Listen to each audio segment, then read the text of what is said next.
Face book जब भी देखो कोई ना कोई दर्दनाक खबर जरूर पढ़ने को मिलती है। कई ऐसी कहानियां सामने आ जाती हैं कि इंसान कई रोज तक उनके जेरे असर रहता है और जहन से उन ख्यालात को झटक नहीं पाता जो उस वाकया के बारे में जानकर जहन में आते रहते हैं। एक रोज फेसबुक पर मुख्तलिफ पोस्ट देख रहा था कि अचानक देखते ही देखते मेरी नजर पड़ी तो एक बंद दरवाजे पर एक औरत खड़ी फरियाद कर रही थी, खोल दे बेटा, मुझ पर बंद ना कर ये दरवाजे। मैंने बरसों तुम्हें पाला है, संभाला है और ना जाने कितने दुख उठाए हैं। तेरे दम से मेरा उजाला है, तूने घर से मुझे निकाला है। मैं तो माँ हूँ, फिर भी तुम्हें बद्दुआ नहीं दूंगी, तुझको सिर्फ जीने की दुआ दूंगी। ये पढ़कर यकीन नहीं आया कि एक अजीम माँ की हस्ती के साथ ऐसा भी सलूक हो सकता है।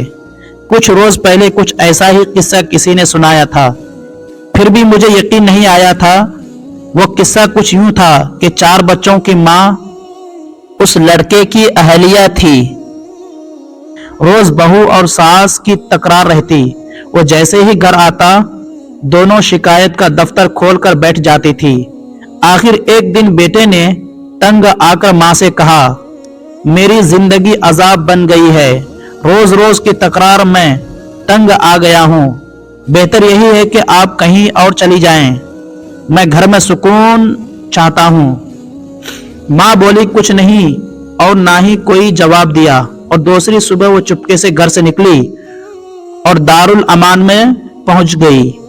उसके साथ वहां कैसा सलूक हुआ उसकी कुछ खबर नहीं है।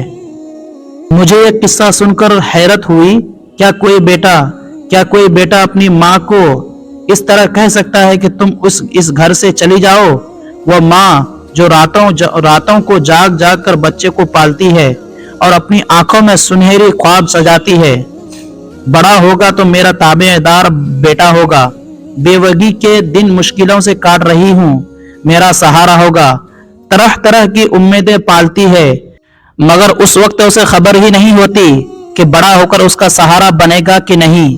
वो मेहनत मजदूरी करके उसका पेट पालती है, पढ़ाती लिखाती है, जवानी की बेवगी को भूलकर बच्चे की परवरिश में लगी रहती है।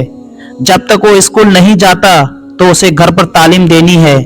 फिर स्कूल में एडमिशन के बाद उसकी पढ़ाई लिखाई का सारा जिम्मा अपने सर लेती है। पढ़ लिख कर जब जवान होता है तो अच्छी नौकरी लगते ही उसकी शादी की फिक्र होती है। शादी हो तो उसका घर बस जाए। शादी से पहले वो माँ का ताबेदार बेटा होता है। कई रिश्ते देखने के बाद बेटे की ही पसंद की लड़की से शादी करवा देती है और फिर बहू की अपनी सास से नहीं बनती। उसका जी चाहता है कि उसे घर से बाहर निकाल दे, मगर शोहर के डर से ऐसा नहीं करती। वक्त गुजरता रहता है और वो लड़का 4 बच्चों का बाप बन जाता है, मगर उस घर में लड़ाई खत्म नहीं होती। रोज रोज बढ़ती लड़ाई को देखकर बेटे के मुंह से ये निकल जाता है, माँ तुम चली जाओ, ऐसा वक्त खुदा किसी पर ना लाए।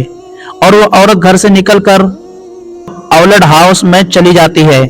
बच्चे ऐसा सलूक करते हुए भूल जाते हैं कि जैसा वो बीजेंगे वैसा ही काटेंगे। ये मकानाते अमल भी है। औलाद इतनी बेहस हो जाती है कि माँ की परवरिश और मेहनत को भूल जाती है। कैसे एक माँ ने अपने बच्चों अपने खून जिगर से उसको पाला। बेटा मकानाते अमल को भूल भी जाता है। एक रोज उन्हीं बच्चों ने अपनी माँ और बाप को घर से जाने के लिए कहना है। बच्चों को तालीम दी नहीं जाती, बल्कि वो तालीम घर में रहते हुए हासिल करते हैं। वही करते हैं जो उनके वालिदैन बुजुर्गों के साथ करते हैं। इसलिए खुदारा इस तरह की लड़ाइयों का हल तलाश करना चाहिए।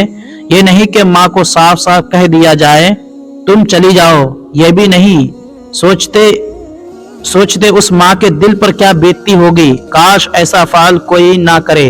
अपनी माँ से मोहब्बत करें और जन्नत में अपना मकाम बनाएं। ये नहीं कि जन्नत कमाते कमाते दोज़ख कमा लें। इसी तरह के वीडियो देखने के लिए हमारे चैनल को लाजिमी सब्सक्राइब करें।